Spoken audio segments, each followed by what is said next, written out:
آج کل اس بڑھتی ہوئی مہنگائی کے دور میں ہر دوسرا انسان پیسوں کو لے کر مشکلات کا شکار ہے،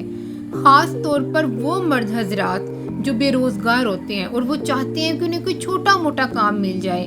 اور وہ خواتین جو گھر میں فارغ بیٹھی ہوتی ہیں اور وہ چاہتی ہیں کہ وہ اپنی فیملی کو فائنینشلی سپورٹ کر سکیں، کوئی بھی گھر بیٹھے کوئی آن لائن کام کر سکے اور تھوڑا بہت ارن کر سکیں۔ اب ان بیچاروں کے ساتھ کیا ہوتا ہے کہ وہ آن لائن اسکیم کا شکار ہو جاتے ہیں۔ کس طرح سے ہوتے ہیں؟ کسی بھی سوشل میڈیا پلیٹ فارم پہ یہ اسکیمرز اپنی ایڈ رن کر رہے ہوتے ہیں کہ آپ کو کوئی زیادہ کام نہیں کرنا پڑے گا، بس چھوٹا موٹا کام کرے اور ہم آپ کو اتنے پیسے دیں گے۔ وہ تھوڑا بہت لالچ دیتے ہیں اپنے کسٹمرز کو، اور جیسے ہی ان کے ساتھ کانٹیکٹ کیا جاتا ہے کہ جی ہمیں فردر پروسیجر بتا دیں کس طرح سے ہم پیسے کما سکتے ہیں، تو بھئی ان کی پہلی ڈیمانڈ ہوتی ہے کہ آپ ہمیں 5,000 دے دیں، آپ ہمیں 1,000 دے دیں۔ اس طرح سے وہ ڈیفرنٹ ڈیمانڈ کر رہے ہوتے ہیں۔ بھئی کامن سینس کی بات ہے، میں آپ کے پاس نوکری لینے آئی ہوں، ظاہر سی بات ہے میرے پاس پیسے نہیں ہیں، میں اس لیے آپ تک آئی ہوں، تو آپ الٹا میرے سے ہی پیسے مانگ رہے ہیں۔ تو آپ کو تو یہاں سے اندازہ ہو جانا چاہیے کہ اس طرح کے لوگ سرعام اسکیم کر رہے ہوتے ہیں اور آپ کو اس بات کی نہیں خبر ہوتی۔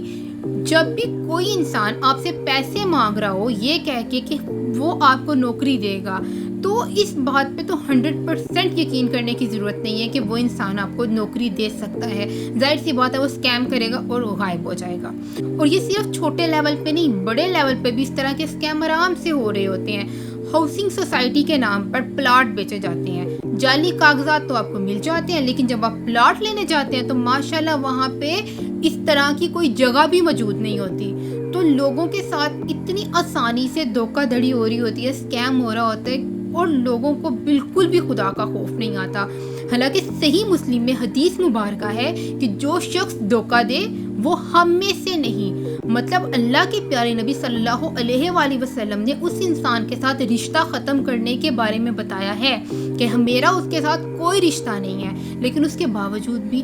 دنیا میں دھوکہ اتنی تیزی سے پھیل رہا ہے، آرام سے ہر دوسرا بندہ اسکیم کر رہا ہے، کیونکہ اس کو دنوں میں امیر ہونا ہے، اور امیر ہونے کے لیے اس کو محنت نہیں کرنی، اسے اس طرح کی ہی چیزیں کرنی ہے۔ اور اب آپ اس کو ہی دیکھ لیں کہ لوگوں میں فیک ویب سائٹس بنا کر پروڈکٹ بیچنے کا ٹرینڈ کتنا زیادہ بڑھتا جا رہا ہے۔ لوگ ایک ویب سائٹ بنائیں گے، اس کے اوپر پروڈکٹ لگائیں گے اور انتہائی گھٹیا اور غیر معیاری سامان اس کے اوپر بیچ رہے ہوتے ہیں۔ اگر انہوں نے آپ کو بڑے بھائی کے ناپ کا سوٹ دکھایا نا تو وہ آئے گا چھوٹے بھائی کے ناپ کا، اور وہ بھی کوئی اتنا گھٹیا کوالٹی کا ہوگا، ایون پھٹا ہوا بھی ہو نا تو وہ بھی آپ کو بیچ دیتے ہیں، اور ان لوگوں کو ذرا شرم نہیں آتی، وہ بڑے فخر سے اپنی پروڈکٹ بیچ رہے ہوتے ہیں، اور اس کے بعد واٹس ایپ پہ آپ کو بلاک کرنے کے بعد غائب ہو جاتے ہیں۔ اور یہ صرف ایک کپڑے والا نہیں، یہ ایک بیگ والا، شوز والا، ہر بندہ جس کا جہاں بس چلتا ہے وہ چلا رہا ہوتا ہے۔ اب اپنے ناپ کا جوتا آرڈر کر دو، ہو سکتا ہے آپ کے دادی اماں کے ڈیزائن کا اور ان کے ناپ کا جوتا آ جائے، اور اتنا تھرڈ کلاس مٹیریل ہوتا ہے کہ ان لوگوں کو نہ خدا کا خوف رہا ہوا ہے اور نہ ہی شرم و غیرت نام کی کوئی چیز رہی ہوئی ہے۔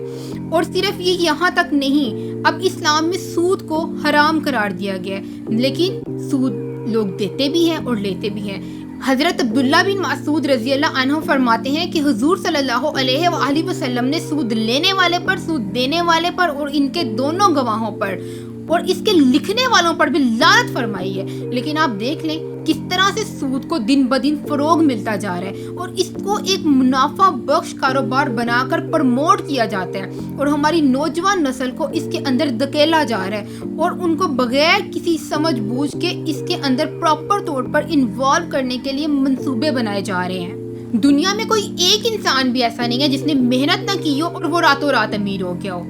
بھئی ان لوگوں نے بہت قربانیاں دی ہوتی ہیں، پھر جا کے انہیں کامیابی حاصل ہوتی ہے، لیکن ہمیں کیا لگتا ہے، ہمیں ان کی قربانیاں نظر نہیں آتی، ہمیں لگتا ہے کہ وہ شاید راتوں رات کامیاب ہو کے، ان کی قسمت اچھی تھی، ان کے پاس یہ تھا، ان کے پاس وہ تھا۔ یہ صرف بہانے ہوتے ہیں، ان کے پیچھے ان کی بہت ساری قربانیاں ہوتی ہیں، پھر جا کے انہیں کامیابیاں ملتی ہیں۔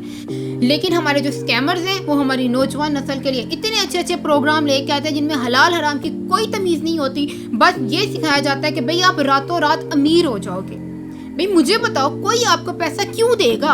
آپ کے اندر ایسا کیا ہے کہ کوئی آپ کو پیسہ دے؟ ظاہر سی بات ہے، یا تو آپ کسی انسان کو کوئی ایسا سلوشن پرووائڈ کرو جس سے اس کی زندگی میں آسانی آئے، پھر وہ آپ کو پیسہ دے گا۔ اگر کوئی انسان کسی کمپنی میں بھی کام کرتا ہے تو ظاہر سی بات ہے وہ اس کمپنی کا کام کر رہا ہوتا ہے، پھر جا کے اس کو سیلری پیکج ملتا ہے۔ اگر آپ فری لانسر ہو پھر بھی آپ کو اسی طرح سے پیسہ ملے گا، آپ کسی کا کام کرو گے تو آپ کو پیسہ ملے گا۔ لیکن اگر آپ کو راتوں رات امیر ہونا ہے تو جھوٹ بول کر اور اسکیم لگا کر مت امیر ہو، آپ کوئی ایسی اسکل سیکھ لیں جس کی مارکیٹ میں بہت زیادہ ڈیمانڈ ہو، پھر آپ اس پر ٹک جائیں۔ آپ اپنے آپ کو ٹارگٹ دیں کہ آج سے 5 سال کے بعد میں اپنے آپ کو کہاں پہ دیکھنا چاہتا ہوں، پھر اس کے لیے مستقل مزاج ہو جائیں اور دن رات اتنی محنت کریں کہ 5 سال بعد آپ اس ٹارگٹ کو اچیو کر سکیں۔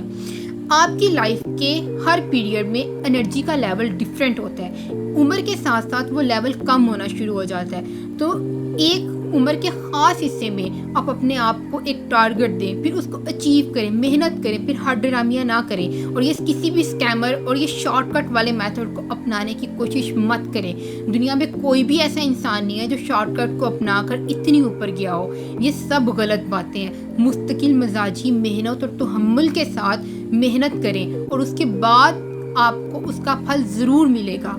اگر کوئی رزق اور پیسوں کی وجہ سے بہت زیادہ پریشان ہے تو اس کو سمجھنے کی ضرورت ہے کہ اللہ پاک نے قرآن پاک میں ارشاد فرمایا ہے، اور جو اللہ سے ڈرتا ہے اللہ اس کے لیے نجات کا راستہ نکال دیتا ہے اور اسے وہاں سے رزق دیتا ہے جہاں سے اسے گمان بھی نہ ہو۔ اس لیے اللہ پاک پر توکل رکھیں، اس کی رحمت اور فضل کو تلاش کریں اور دعا اور عبادت کے ذریعے اللہ تعالیٰ سے مدد مانگیں اور اپنی محنت کو جاری رکھیں۔ اللہ تعالیٰ صبر کرنے والوں کا ساتھ کبھی نہیں چھوڑتا اور اسے اپنی رحمت سے ضرور نوازتا ہے۔ امید کرتی ہوں آپ کو یہ ویڈیو ضرور اچھی لگی ہوگی۔ اگر اچھی لگی تو اسے لائک کرنا مت بھولیے گا۔ اللہ حافظ۔